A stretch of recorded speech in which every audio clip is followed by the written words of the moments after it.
What's up, people? Welcome to another episode of I Am Negan, a TWD Universe podcast.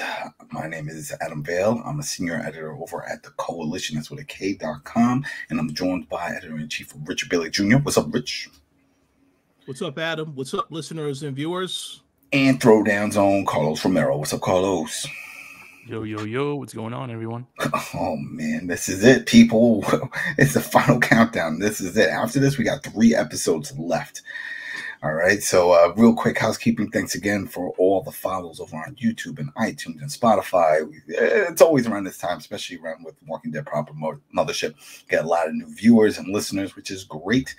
And also, it's funny to see a lot of people catch up on the older episodes, which is good because it shows they're interested, not just initial, but just The Walking Dead itself. They want to see, all right, where's it going? Because I have a feeling a lot of people that have fallen off of Walking Dead are just getting caught up. Like, wait, so this is a final. Yeah, this is the final part of the final season. Oh. All right, let me come back and see if this is worth watching. As of right now, no, it's not. But we'll get into that in a second. So thanks again for all the support. And of course, over at the Koalition, if you go on the site, we have interviews, reviews, we got all kinds of content on that site, and of course the YouTube channel. And if you have any comments, if you want to jump into the discussion, you either make that on iTunes or just stick with the YouTube. And we check out YouTube pretty regularly when it comes to the comments and what's going on there. So it's up to you guys. But again, thanks for the support. So this is for The Walking Dead, Season 11, Episode 21. Outpost 22. So if you have not watched this episode and you're like, well, I haven't watched this episode, you're right, because it hasn't aired yet, at least not on the network. It is on network TV. It is on AMC Plus network. So if you go on AMC Plus right now, you can sub up and you can watch this episode because it is there now. So we will be doing a breakdown, discussing, and just spoilers, straight up spoilers. So if you have not watched it, go ahead, pause this, come back later, see if your thoughts match with ours. If not, and you don't care, just hang out with us. And this is it. So a 3, 2, 1, boop, here we go. I'm still not impressed with this. This again, it's building, but it's too much building. This is taking too long to get to something. You know what I mean? It's what are we building to? What war is happening? We don't see a savior group. I shouldn't have said savior because then we're thinking of, we don't see another faction coming to jump in and help our Daryl and Carol and Maggie and everybody. We don't see that, but yet they keep building up as if something major is going to happen, and it's frustrating. It's just very frustrating. So before I go any further, just, Rich, you said you had some stuff to say right off the bat about this episode, and then Carlos, you could jump in. So go ahead, Rich. What do you got? Well, I also am not impressed. I do have a couple of critiques to make, but I'm going to make them as you go through the episode because I don't want to jump too far ahead. But I just want to say I was not expecting this as a final season to be the way that it currently is right now. There's a lot of things that have to get resolved in 3 episodes. And I'm not convinced they're going to do a good job of getting us to the finish line. But we'll see what happens. Carlos? Well, here's what I'm going to say. Adam, you're saying that they're not building up to something. And I think you're dead wrong. No, they're building up. But it's nothing impactful that we're like, oh, wow, I can't wait. We don't foresee something. It's not like, oh, wow, they sent the word out. They need help. And Rick is on the way. There's none of that. There's no Civil Republic mentioned, and we got 3 episodes left. Come on now. Well, Knights of the Old Republic are going to come out too, and something. Here's the thing. Here's the thing. I feared this. I mentioned this. Maybe it was either last episode or the episode before that, and I was worried that a lot of this stuff that's going on right now is not setting up for a grand finale of the series where it's like. It's a swan song, and it's going to tell us the ending of the story, and it's going to get emotional. We're going to get a huge payoff, and all that good stuff. I don't think we're going to get that. And this episode just, exacerbated my fears about what's going to happen. And what I fear is going to happen is that it is building up, but it's building up to a whole bunch of spinoffs. And we saw that with Negan. Negan, he lost. He's separated from his wife. He's separated from, a lot of people. Maggie, she separated from her kid. We don't know how that's going to happen, if that's going to resolve itself within this series, or if it's going to resolve themselves within what is it, a Dead City, or Dead City? Yeah, Dead City with Negan and Maggie spinoff. The Negan and Maggie spinoff. Another one that I wasn't too sure, and I'm actually kind of glad they resolved this during this episode. But halfway during the episode, I texted you guys and I said, "Oh, something happened that I feared would have happened, and I predicted," and that was the whole Connie situation. And I'm glad it was resolved, because when Connie was put into the train, saying it was second section or second, I forget, something like that, second something. Mm-hmm. I thought, what, are they sending her to Paris? It's so crazy that she gets a special treatment with the train. There was no one else from the group. I kept thinking it was going to be more members or something crazy going. No, it's just her. So what's so special about her? Mm-hmm. I have no clue. Maybe she's the only one left that can know sign language. That's something. It. They were like, you know what? We need you to teach others, and we're separating you. You get the train ride. No van for you. No Jeep. You're getting the train. Oh, man. So that was my biggest fear. So I'm glad that they resolved the Connie thing during this episode. But the Negan and Maggie stuff is still at large. The Rick stuff, the Judith stuff. I don't know how that's going to work itself out. We talked about this. We predicted when Rick was going to show up. I said he had to show up within at least the last 2 episodes. So it's looking more and more likely that it's going to be that. But it's possibly going to be likely he only shows up at the last in the series finale. So that's my biggest fear. It's been my biggest fear for the duration of this portion of this final season, that we're going to get a whole bunch of setups to spinoffs and not that much of a payoff for the actual series, the Walking Dead proper. This whole concentration cap stuff, I mean, that does build up for a good villain arc, but for me, it's a little bit too late. It's like, okay, now, okay, so this is how we're supposed to hate them now. Thanks for telling me like 2 episodes before the finale. Yeah, I mean, and that's the other issue with this. And I'm starting to see your point and to think, yeah, you know what, it's probably going to end that way, because everything else just doesn't really make sense. They're throwing too much that should have played out, like the warden, like you said, the warden. What's going on? The big bad. We see everyone now is being put in these camps. They got these forced labor camps, and they're being told this is your life now. And as I was saying off air, one of the funny moments of that is when they're on the bus, where you see Negan and Ezekiel and Negan's wife. They're on this bus, and the guard in front told him, all right, no more talking about your names, and you guys are being exiled from the Commonwealth. And I wish somebody would have raised their hand. I'm like, I'm from Seaside. I've never been to the Commonwealth. And yeah, me too. I'm from Hilltop. Because if you recall a few episodes back, they just gathered up all these people. And that was it. And then, all right, we gathered them up. We thought maybe it's going to be interrogation. It's still linked to the whole Eugene thing, which wasn't even mentioned at all in this episode. And that's fine. I don't even want to hear about that. I think that's pointless of a trial and all that. This should be it. But this should be gritty. This should be crazy. They tried to show a little of that when at the opening scene with the fight that Maggie had with the guard to get out of the car and that whole tussle that she had. Then when she wakes up because they tumbled out of the car, she sees he turned into a walker. That's all stuff. But it's not enough. There should have been more.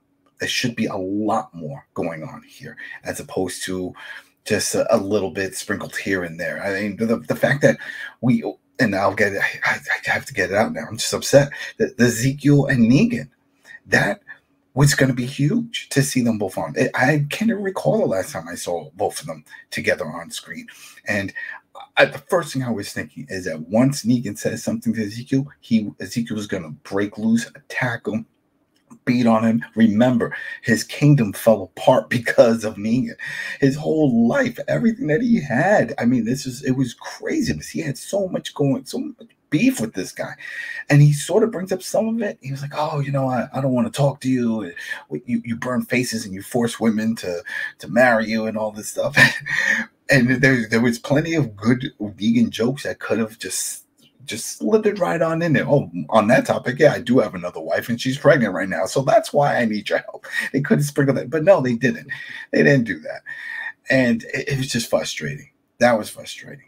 So I'm not sold on this. I'm starting to think like you, Carlos. They're not going to stick this landing because there is no landing. This is just going to spew off into these spin-offs, open-ended, so that way the fans can just continue watching. They don't want to say, hey, everything is peaceful, everything is good, roll the credits, and then afterwards, hey, tune in next week for another spin-off or a teaser for the spin-off. Adam, you did say they're not gonna land it. The only thing that will land is that helicopter that Rick is gonna come in to help out with the member berries. And that's not gonna help. That's not gonna help. That's not big. Before you jump in, there's one thing that I noticed. I don't know if you guys picked up on this at the opening, and we're assuming that's Judith, right, doing the narration. Yeah, I think she's done all of them. She sounds different. Uh-oh. And I'm wondering when we do see her, and this is what I brought up before, time jump. She's older. Yeah, I think that time jump is going to happen. This is all her reflecting, but she's older. Maybe. Yeah. Who knows? Yeah. They're not going to kill her off, which is what I was hoping for. Only because whoa. What is this? A telenovela? What's going on here? Well, she was dead in the comics. She wasn't even born. But the reason why I say this is because I just want something impactful to happen, something memorable right now. If you were to talk to anybody who was into Walking Dead and tell them what's going on, they wouldn't care. They wouldn't care. This is not much watch TV like it was before. And you would assume that they would just be like, you know what? This is it. All hands on deck. We're just letting it rip. All kinds of craziness is going to happen. No, we're not seeing that. It's just the slow roll. Yep. And it feels like a regular season. If somebody was to also just jump in and watch this, not knowing this was a final season, they wouldn't think it's a final season. So nothing here is pointing to that. So I agree 100% with everything that has been said. You said this is not must-watch TV. This is must-drag TV, meaning that they will drag the storyline out for the sake of trying to get the show to the finish line. Now, I wanted to bring up a few things because y'all started talking about a few things. So one criticism I do have of this episode, as you made the comment about this warden character that they introduced in this episode, that I guess this is supposed to be like a by word too. We haven't seen him. Hell, dude, one of the guards killed himself. One of the guys killed himself, so he wouldn't have to deal with it. Remember, he's like, no, if they find out, they're gonna think I said, and he kills himself. So he must be some bad dude. So I thought we did see a piece of him, like a quick glimpse of him, but but I just want to say this: it's hard for me to take any of these villains on this show serious when you see how goofy the soldiers are. Because look at every episode, how they just easily dispatch of the soldiers. And by the way, that little scene where they stopped the train and you had Daryl somehow, and I think for people who are fans of video games, you'll understand this. This is how you incorrectly actually play a Metal Gear Solid game.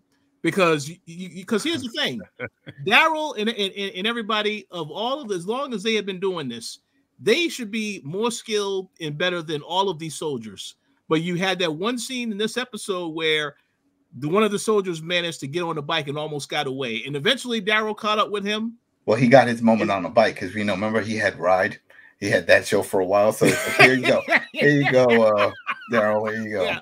Norman Reedus, you got your bike scene. Now you're chasing this dude. And that was a pretty cool takedown where he did the power slide and jumped off. And then it took the dude's legs out from under him.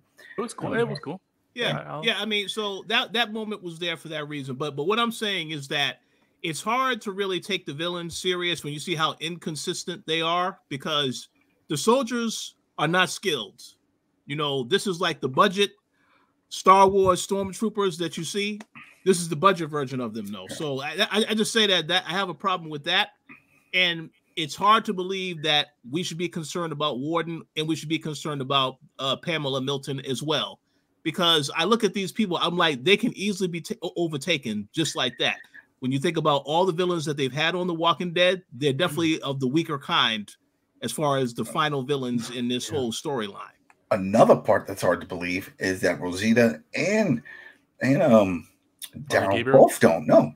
That we'll get into that too. But the fact that both of these were part of that force, the Commonwealth Army there, and they knew nothing about any of this. They didn't know these soldiers. They didn't know where they were going. They didn't know there was a working train. They didn't know about outposts. How do you not know all this? And months have passed where you were part of it. Hell, Rosita was the second in command for a while, right? Mercer was like, that was her go-to. Not once did he ever talk about there's a big bad, like this warden, if it's even a real person, whatever's going on there. That means that Mercer doesn't know this either. It's too deep. That's he doesn't. You know why? You know why he doesn't know, Carlos? Because this is also now a crime drama, a courthouse crime drama that we're going to be seeing in the next couple episodes that nobody cares about at all. At least I don't. Yeah. But oh man, it was. While you were on top of it, because you got me thinking about that Rosita and Father Gabriel scene, right? So she's like we got to go get the kids. He was like, okay, well, we need help. It's like, no, we're going to do it. Like, all right, fine. And it's broad daylight. They're on the road, on a path. Two walkers come, one from behind. Father Gabriel takes her out. The other one knocks Rosita down. She's a trained soldier. She saw it. It's clear as day. You could see. Yep. And she gets knocked out, and it's fine. Father Gabriel helps and takes that one out, whatever. But she's like, all right, my shoulder's dislocated. Now pull it. And they do this whole scene where it's like to pop her shoulder back in. Yep. I was like, come on now. This is not believable. Not for that, but out of both of those, who's been more active in combat? Rosita. Mm-hmm. If anything, the roles should have been reversed. It should have been Father Gabriel. It was like, I'm kind of rusty. I've been inside, praying and doing all my priesthood work. And things are going to have to change. And you want to go and rescue these kids? You think you can do it? Come on now. I don't know. They go ahead. Oh, no, I agree 100%. I didn't want to cut you out. I just was going to say, since you brought this up and you said, Father Gabriel, this is a man of the cloth, so on and so forth. So they had that little scene where there was the soldier that he recognized that used to go to the same church and wanted to talk to him. And he decides, okay, I'll say a prayer with you because you're dying. And then after that, you see him come outside.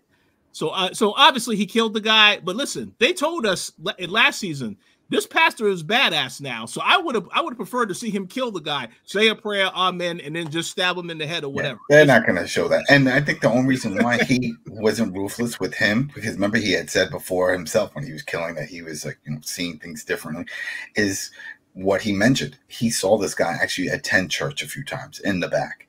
So clearly he has something on his conscience. He's trying to get off. He knows what he's doing isn't 100% on the up and up. Protecting the Commonwealth people, fine, but all this shenanigans here, that's not great, and he knows it. And that whole part was kind of dragged out. There's been some moments in this episode that the scenes were just too dragged out. That whole interrogation, and he was, for those who don't recall, this is the one survivor that they had over from when they stopped the train, and they were doing that whole thing. And Daryl was trying to ask me, hey, you have a family, I have a family, blah, blah, blah. He's doing that whole thing, and that's not working. Dude's not talking. But then Father Gabriel comes out and said, I recognize you. And the guy says, hey, will you say, and it was pointless. And that's what I'm getting at, because he did not know anything. He even said, he was like, honestly, I don't know. Maybe just pack it. I've heard of the place. I don't know where they're going. And then they just walk out. So this whole extra, 5 minutes of scene time here was for nothing. We obtained no valuable information here. And so Father Gabriel sits down, and it would have been, again, in my mind, I wish there was, once this is all said and done, we get the Blu-ray or whatever, and they say, hey, this is the actual footage, the actual scene, and it's all just grittiness. Father Gabriel sits down and I say, will you say a prayer with me? He's like, yeah, our Father who art, forget. I'm like, yeah, I'm out. I'm done with this. I'm not playing nice. You did wrong, and you're gonna pay for it. Well, right? You should have went into confession, but you didn't. So this is it. Right. So a lot of things like that. They should have had so many gritty scenes. And before anyone says, well, that's never been The Walking Dead, it was in the early parts. Yep. In the early seasons, it was anything goes. You didn't know. They had cannibals. They had all kinds of craziness. Bring some of that grit back. That's that piece of spice is what made this show special, and why people were like, wow, should we really watch this zombie show? Shouldn't this be on like sci-fi or something? It's like, no. This is not a sci-fi series. This is quality TV. This is great storytelling. Yeah, with walkers around and zombies and all that stuff, but there's a story. And we're not getting that. We're getting a lot of cheese. A lot of cheese on this one. And it's frustrating because we know they can do better. We know because we've seen it. And I guess maybe the showrunners, because we've seen some come and go, and the writing, and I'm sure there's a lot of that going on too. The writing is not great for this. And it's sad. It's sad. Like I even mentioned, like some of things that are pointless in being said. And that was when Negan was talking to his wife, and they were talking about why are we stopped? They were in the truck. And they were like, "Oh, I heard some commotion, so it's probably not us. We're not there. Maybe it's going on with Maggie and this and that. Maybe something happened. You know, maybe they got away." And then she says, "Or what? What do you mean, or what? Are they dead? What do you mean? That's or what? That shouldn't have been said. Little things like that. They should have just cut to her face and show like an expression of concern. That's it. Like, oh man." Oh, this is horrible. Things are getting really bad to say. But she said so quick. It was like, or, maybe they could escape, or what? What could possibly happen? Well, you know what happens? People die. I still don't know if she knows everything about him. They never really gone into it. He sort of said she knows some of it. And that was when Negan had that heart-to-heart with Maggie around the campfire a few episodes back. Here's where I'll watch their beef. Go ahead, Carl. Here's where I'll interject. I think you read that scene differently than how I did, because Negan's like, well, either they escaped and then she didn't let him finish, because what she was doing was telling him, no, motherfucker, they survived. Don't know or what. She don't know them that way though. She doesn't really know them. That's what I'm saying. It's like she doesn't know them. I can understand if she was part of the group, then yeah, she's being like, oh no, optimistic. Yeah, no, don't even think that way. They are survivors. They're gonna make it out. Don't even say that. Don't even say that. They survived Negan, so she knows they can survive. But that's it. She doesn't know. She doesn't know how bad he was. So it was just go ahead. So I want to make a comment about something else real quick. I have another comment that I'll get to later because it has to do with towards the end of the episode. But let me just make this comment because we spoke about this before we started recording. Now, I like your explanation, Adam, about the kid that Maggie killed. But I just want to say this as the Walker kid for people that didn't watch. It's a Walker kid. Zombie the Walker zombie kid that they killed. So I that was a good explanation. But what I would like to ask AMC as a viewer, why the hell should I care about this kid? If they want me to really care about this particular situation, I don't know. I would have made the kid Herschel instead of another kid, because that is a much more emotional, tear-jerking situation if you have to take out your own kid. So I thought that was a missed opportunity. I understand why they did it, like you said, but I didn't really care about that because I'm like, why should I care about this kid? Had we seen him before? Is he important to the story in any way, shape, or form? Well, you weren't supposed to care about the kid.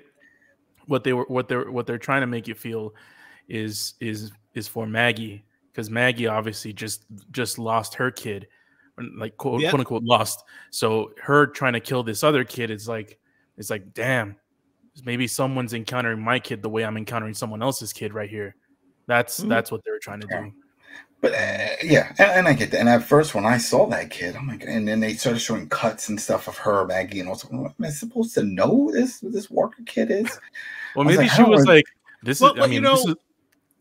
And then he comes up later. He comes up later because then, as she's going down the road, she's still trying to catch up. That's when she sees one of the Commonwealth soldiers on a motorcycle. He pulls up and he's looking around and he's like, "Oh, no one's here." And then the Walker kid shows up because he's been following her because she refuses to kill him. Go ahead. So I agree with that, and I'm gonna go back to Carlos. But let me just say this: there's a very easy way to tweak that. Why not make that kid one of Herschel's friends? Because he had no friends. He had no friends. They never saw. Think about it. We haven't seen Herschel. Herschel. That's how we saw him. Was when he was back with Negan having that heart-to-heart, and then after that, he went with Negan's wife and his people. Remember, they have a whole other group that they don't really show, and she was in protection this whole time. So yeah, we don't know. He's not hanging out with Judith and friends. Also, let me just say I understand that, but what I'm saying is that if this kid was somebody who knew Herschel, was a friend, and she's seen them together, then it would make more sense for her to be fearful of, well, what happened to my kid?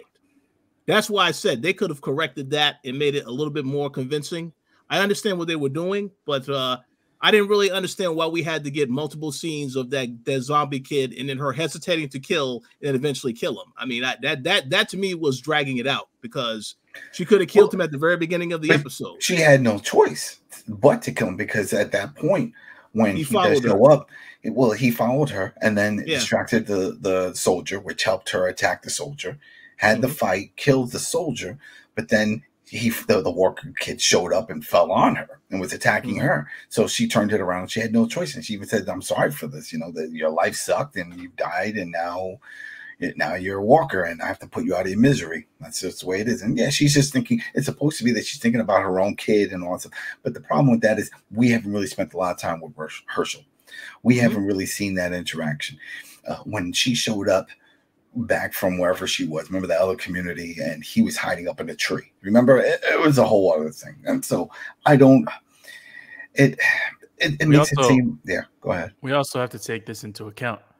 That kid that she killed looks more like a Herschel than Herschel does. So you never know. It's like, maybe his name was Herschel. Maybe. It's just out there. So, but then even that, it's like a lot of TV magic here, because then all of a sudden, who shows up? We see Daryl and Carol, and everybody's back together. And then that leads to the train, and then Connie, the only one on the train, and I'm sure a lot of people were upset with that interaction between Daryl and Connie, because it's so many people. They're always trying to. I don't really care who his love interest is on these shows, but first it had to be Carol, right? Spending a lot of time with Carol. Got to be careful. Oh, that's not happening. Then there was I forgot the girl, but don't look at the flowers. Remember that whole thing? Yep. Go ahead and go look at the flowers, right? There was that girl. They were like, oh, but then she's kind of young for him. All right, whatever. And then of course Connie comes in. They say the same thing. Well, here you go. The only person to save on this damn train is Connie. Daryl shows up. They do their sign language talk. That's it. No embrace, no nothing. And I'm sure fans that are really hoping, like, come on now, just do something for this dude. He doesn't even mention it. We've seen all kinds of relationships form all around here. Even Carol over here is sort of getting married with Ezekiel and all that. Not once has anybody said anything with Daryl, besides the fact that he had what's her name, the crazy girl. Yeah, he's still getting over Leia. That's why he's still getting over Leia. But that's ridiculous. That is ridiculous. So, oh man! But the way they're building all this up, it just doesn't. Go ahead, keep going. No, I agree. It doesn't make any kind of sense. There's two quick points I want to add to go back to what you said earlier about this interaction between Negan and Ezekiel. Now, you recall they eventually decide we're going to come up with a plan together, and then Negan says, well, you got to know, even though you get free, that means that I'll probably still be here. And then Ezekiel asks him, what do you mean by that? And then they don't get a chance to finish that off. Now this here is a scene where I wish that I can get into a room with the AMC writers and ask them what the hell they are thinking, because we already know Negan survives because they announced the spinoff. But I think what I thought for that was that he was going to lure them away. He was going to run. He was going to cause some commotion, because they tried. Remember, at one point you see some people try and then they get caught. It's like, all right, we can't do that. So I think he meant that he was going to try to do something so that way everyone else could escape. But here's the problem with all this. One, they were split up. If you remember, Negan and his wife and everybody else that stayed on the bus, because there's two sections that they work camps. Right? He went with Ezekiel and another group, and Negan's wife went with the other group to who knows where. So even if he says, all right, listen, I'm going to do something that's most likely going to be you that gets out, where is he going to go? He's not going to find your wife that you just said that is pregnant with your child. He's not going to, because he doesn't know her. He doesn't know who to look for. You don't have a picture. So that doesn't make any sense. And like you said, yeah, we know that Negan's going to survive. So if we didn't know about that show, then yeah, we were like, man, this is it. He's going to sacrifice himself. He's going to grab a gun. He's going to become a one-man army. There's going to be a big shootout. They're going to be so focused on him. They're not going to pay attention to Ezekiel getting everybody else out to safety. And that's not going to happen. That's not going to happen. Exactly. You know, it would have been better if these two just brawled it out. If they just brawled it out and we had like a Deadwood situation, they're just like in the mud. People remember those old battles, just fighting it out. That the guards jump in and like, what the hell is going on? Stop. Oh. And then they start fighting with the guards, and then others see like, hey, this is an opening. And everybody, and a big brawl just happens, and that's it. And then they, by accident, didn't realize they just overthrew all the guards because of what just happened from their hatred for each other. I believe that could still happen because we don't know what the plan is that they have to work together. So that could still happen. But I do want to say, though, the guards have guns, so if they see people starting to fight, they'll just shoot them, and then that's it. It's over. No, see, and that's the problem. A lot of people keep saying, "Oh, guards have guns." Yeah, but the whole point is for these people to work. This is forced labor. This is not like it's just a prison where you're just gobbling food and you're not working for it. They obviously need these people for something, or else they could have killed them already. Yeah. So it doesn't make any sense to start shooting all of them. And it's like, oh, man, we just killed everybody. Now what we're going to tell the governor? No one's going to work this area. So no, they're not going to do it. They're not going to do it. And that's the other thing. It's like there's more of the captures, the prisoners, than there are the guards. I'm like, oh, are you going to shoot us all? Because you're going to have to, because we're all going to stand together. And they're not going to do it. Not going to do it. And it would have been great because then if they were both fighting it out, then a guard tries to break it up. Obviously, he could do his shoot off in the sky, do whatever, but that's not going to stop because of the hatred. This dude doesn't know the past of them. Maybe start showing some flashback of all the craziness that's happened because they like showing a lot of flashbacks in this season.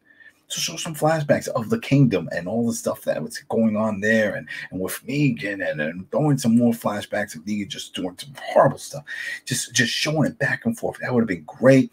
Put some bruising on them, some blood. Then eventually a guard says, I'm going to break this up. He grabs him, and then maybe, again, this is too brutal, but man, this Walking Dead. Negan, when the guy interrupts, Negan sees this as his opening. Maybe this was his plan all along. He knew that Ezekiel was going to attack him because of the hatred, and he says, all right, this guy attacks, we're going to break his neck. Boom, breaks his neck, grabs a gun, shoots, then goes to tackle, drops the gun. Ezekiel quickly realizes, wait a minute, this is our opening, right? Grabs a gun, starts shooting. Then another guy who's just whatever, the extras, there's plenty of people there, right? Sees, oh, wow, there's an opening. And then they attack a guard who's not even paying attention to them. They're focused on the fight. And there we go. There's so much they could have done in this scene. And we're not getting any of this action. Well, here's the thing. We might get some of the action later. I'll be curious to hear what Carlos has to say, but let me just add this last point onto this particular part, which is that interaction between Negan and Ezekiel, it just tells me one thing as a viewer, that it is a 99.99% chance that Ezekiel will die trying to protect and save everybody. Because this whole thing about with Negan, like I understand what you said earlier about Negan was saying that he can stay behind and free everybody, but it's the exact opposite is going to happen because we already know Ezekiel wants to go back to the Commonwealth. He wants to take over the Commonwealth. So this character, I think, is definitely going to get killed at some point. Well, we don't know if he wants to be there for the people. That he never said. We were saying that maybe because he has that experience of being a leader, and Negan pointed that out again. He says, remember, you have the experience of being a leader. You understand how this works. So I think hopefully now it'll plant that seed, and then we'll see if he plays a major role when it comes to going back. I think if they do a scene showing that the Commonwealth is now being run by someone else, it's either going to be Ezekiel or Aaron. Those are the two. So we will revisit this in a couple of weeks. Yeah, I think Ezekiel is going to sacrifice himself to save all of those people to get free. That's my opinion, because I feel like it feels like it's headed in that direction. But we'll see what happens. Carlos, what did you think of this whole interaction before we move on to the next scene? This work thing with Ezekiel and Negan. I'm confused about that scene in particular because do you know who actually shoots the people that left or like try to escape? Who shoots with the guards? Who got shot? The 3 people. There's 3 people that escaped, right? So just 3 random people. They came back as walkers and they killed them. Yeah. But do you know who shot them initially when they escaped? I don't know. We just figured it's one of the grunts. Yeah, we heard the gunshots. I figured it was the guards. Yeah, there was 3 guards. Remember, they made a point. It's like there's only 3 guards. We could take them, and then 3 people left, and it didn't look like the guards even moved where they were from. And what did they just aim like from all far away to those people and got like perfect kill shots? Well, you know what? I'm glad you mentioned that, Carlos. And that again is the inaccuracies of these soldiers, where I guess there are some that are like awesome shooters, and then the others just horrible shooting, and they're goofy in all aspects. Well, it's keeping track of all of them. They just pop up whenever they need them. It's like you said, like the stormtroopers type of scenario where they just are there just to die or to fill a space. We saw that with the train. It's like, how many were in this train then? It just felt like one popped up on one side, another one came to help, didn't really know what was going on, and we saw a lot of inconsistencies with these. We saw this also with Maggie when she was talking to Carol, and they were having their heart-to-heart moment. She was like, Maggie saying, "Oh, they took him from my arms." Who? Herschel? That's a lie. You haven't seen Herschel. Herschel was with Negan's wife. Unless that happened off camera, we didn't see that, right? We didn't see them finally reunite. And it's like, oh, is this your boy? You lost your boy. That's a good point. I have no clue how the hell when they even got back together to get to take her away from him. Where did they find him? Because remember, that was the whole thing. She was like, where's Herschel? I was like, oh, he's safe with Negan's wife and his people. I was like, oh, okay, good. He's not safe now. Where are these people? Right? Where are these people? We don't know. They didn't say where they were hiding, but they were captured and they're on a separate bus. All the kids are on a separate bus, and that's where we'll get into. And this is the final portion of the episode, and that's that Outpost 22. Yep. And I have a big issue with this. So continue. Oh, yeah. A lot of issues with this. Yep. So when they get on the walkie, they find out from the walkie that someone is trying to reach out. And Rosita knows the lingo because she was part of the group. So she's saying, hey, that we were attacked, blah, blah, blah. I'm the only one alive. We're trying to get to the location. I was not informed. And she's like, oh, okay. Yeah. Well, you still have your GPS and your compass. You're like, yeah, okay, good. Go to this address from this destination. So you see now almost like a little montage happening, and they're traveling, and then you see the convoys, and then we see a big front gate, and it says 22. And then right toward the end, we find out that Outpost 22 is Alexandria. That once they gobbled up everybody and brought them to the Commonwealth, then they went and they converted that into a working camp, and I know some people are like, well, what? That makes no sense. It makes perfect sense, because if you remember the whole point of Alexandria, one of the things that they would show in other montages of what makes Alexandria so special is that it had farmland. They were always farming. Remember? They were always farming. They had food, all this stuff. And that makes perfect sense of why they decided that for Milton's camp, the whole idea of turning this into a work camp facility, because it's a farm. You need someone to work the farmland. So that makes sense. But then when you see 22, that implies there's 21 others out there, right? So there could be, but that's what this is the first time they've ever mentioned outpost numbers. Because go ahead, Carlos. What? And don't feel bad about not knowing, because not even Mercer knows about the other 21 posts. Right? He just had a security. Oh yeah, he doesn't know. And that's why, again, it's linking with this mystery warden. And maybe we're looking too far into this thing with warden.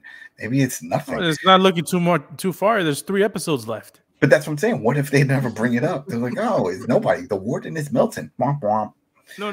The warden is there's an actor playing the warden. So the warden is going to be, you're going to see the warden soon. If you didn't see him in this episode, you're going to see him soon. Let me just make a quick comment here, and then I'll go back to you and Carlos. I just want to say I was very disappointed when they announced that this is Alexandria for 2 reasons. Number one, because as an enemy taking people prisoner, why would you take them back to a place that they are already familiar with? The people who used to live in Alexandria, now they have a home court advantage. So they know when they go back there, Daryl and they all know how to get back there.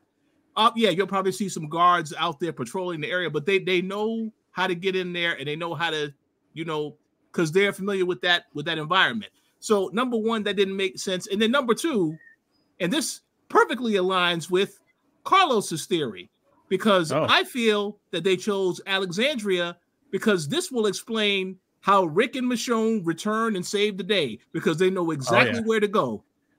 I knew that's the problem. Rich, I'm thankful you mentioned that, because that was the third part of it. That's the third part where I was like, oh, it's Alexandria, come in and save the day. They know. They don't know anything about the Commonwealth, but then they show up. It's like, all right, home sweet home. What? What's happening? Hi, Michonne. Remember Carl? It's like Judith. That whole thing, and Judith will be there because that's where Rick Jr. will be there. They're all going to be there, and just to play devil's advocate with all this is that, let's say once they gobbled up everybody and they brought them in, they decided they were going to convert that into a work camp. Maybe they didn't think it was going to be for people from Alexandria to go back. Like, that was always the plan. It's like, hey, we're going to gobble these up. We're probably going to kill them or whatever.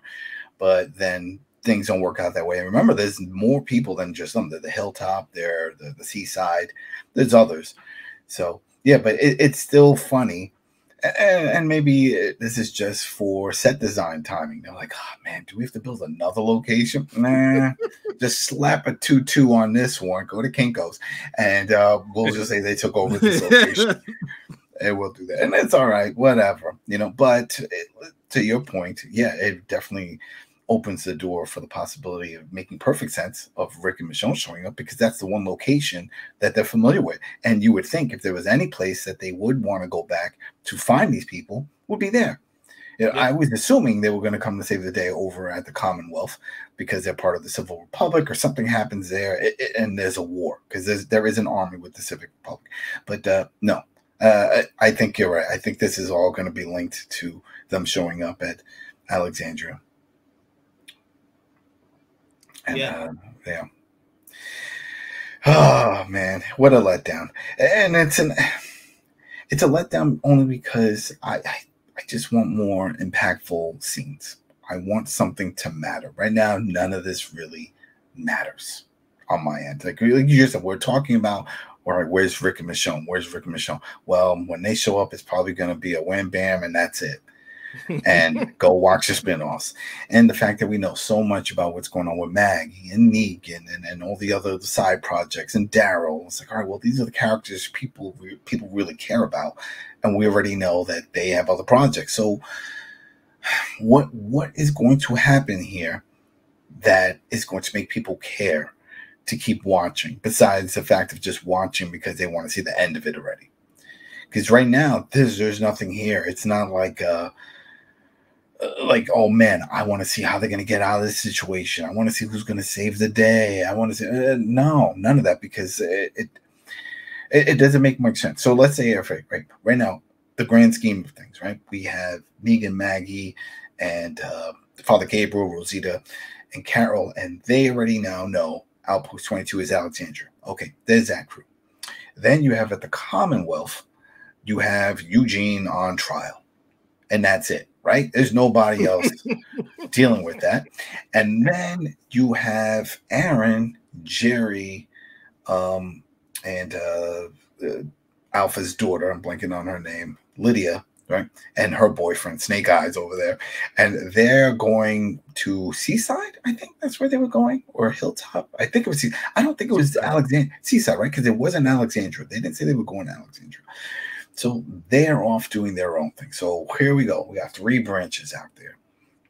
And if you talk to anybody who even cares about this show, they're like, where's Rick? All right, so he's showing up in one of those. And right now, the front runner looks like Outpost 22, because then they can have the big battle with those soldiers. Yep. Then, in theory, that would be the army, just the regulars that we know of.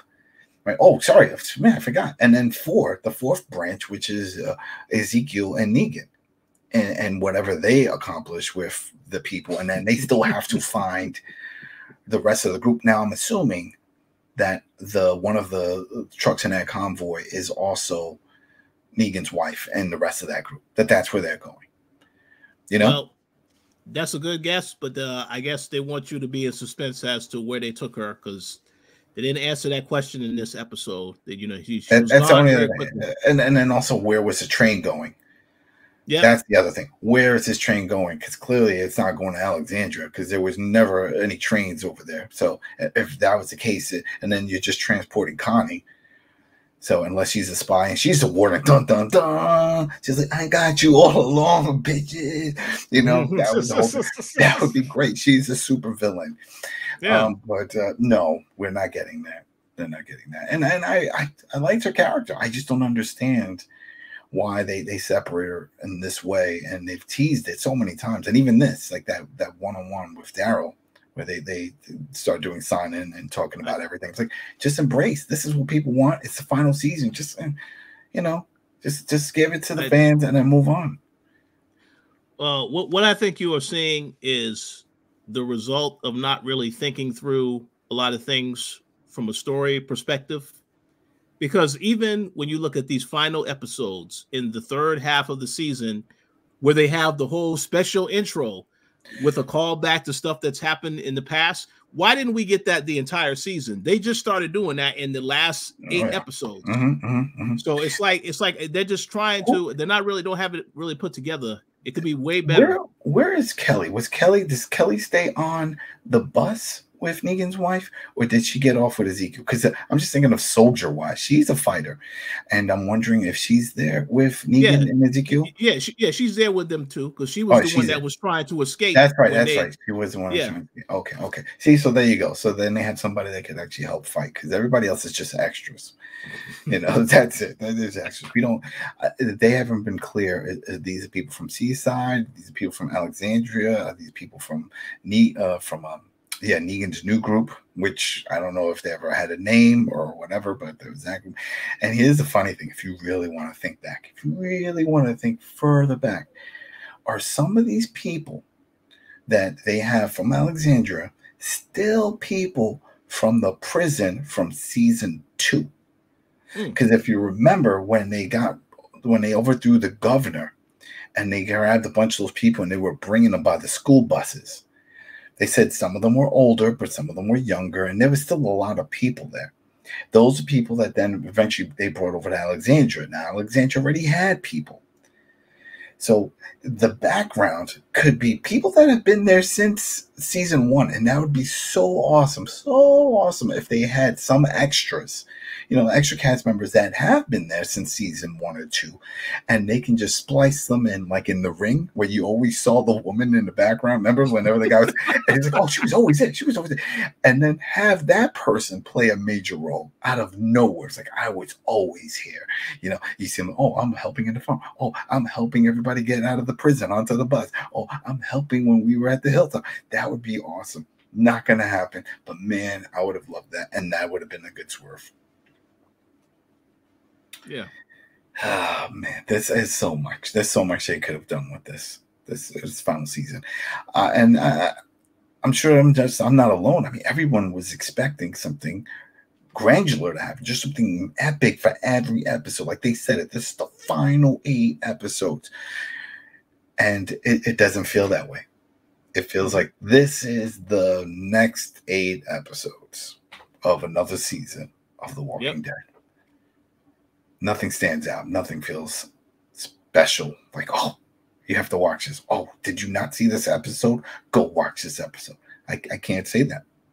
I can't say it. And it's a damn shame, because this was a great series for a long time.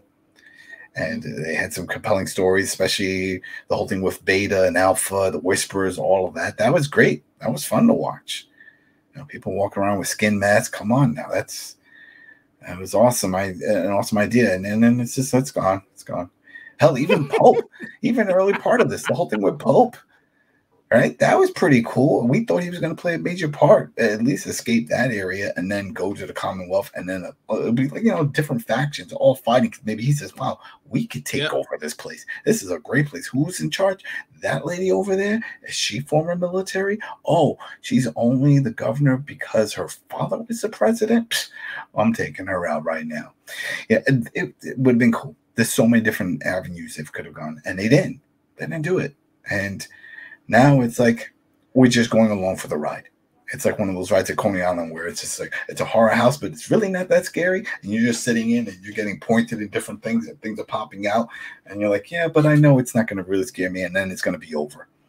And that's what I feel like now. I feel like there's no surprises coming. There's really no shock coming because we know too much. We know all the main characters are going to survive to go do other things. Mm-hmm. So, whatever. We'll see. All right, anything you want to say before we head out, Carlos? Not really. I mean, it is what it is now. Hopefully next episode isn't just a whole episode of Judge Judy. I want there to be something more of substance. I'm not going to think there is. Yeah, it's a bummer, but I mean, I'm not shocked. Sort of, I feel like Tales of the Walking Dead has been preparing me for a shitty end of the season. This is horrible. Yeah. I'm not happy with how things are going. It's unfortunate this show is going to end. We can only hope that the last 3 episodes, or at least the last 2, if the next one's just going to be the whole trial part, at least does something. We know we're going to get a trial episode, and that's what really sucks. There's only 3 episodes left. Next episode. That's that. I don't. Yeah, I was on the previews. I don't care. That's the. Oh man, they throw a curveball, do something, and it's like, yeah, it's gonna be a trial. Wrong, he escapes, and then something craziness happens. Just don't give me an hour worth of back and forth, Matlock type of situation. I don't need this. All right, people, that was it. That was our coverage for season 11, episode 21, Outpost 22, and we'll be back next week. So again, thanks for subbing and following us over on iTunes and Spotify. That's I Am Negan, and of course on YouTube. You can put your comments if you got any thoughts regarding this episode, and then how the season's going, and also of course the spinoffs. We got a lot of spinoffs that are coming out. So once this is done, get ready for those. Woohoo! We'll see. I'm not thrilled, man. The writing is not pulling me in. So, but we got to hope for the best. All right, people, we're out, and go look at the flowers.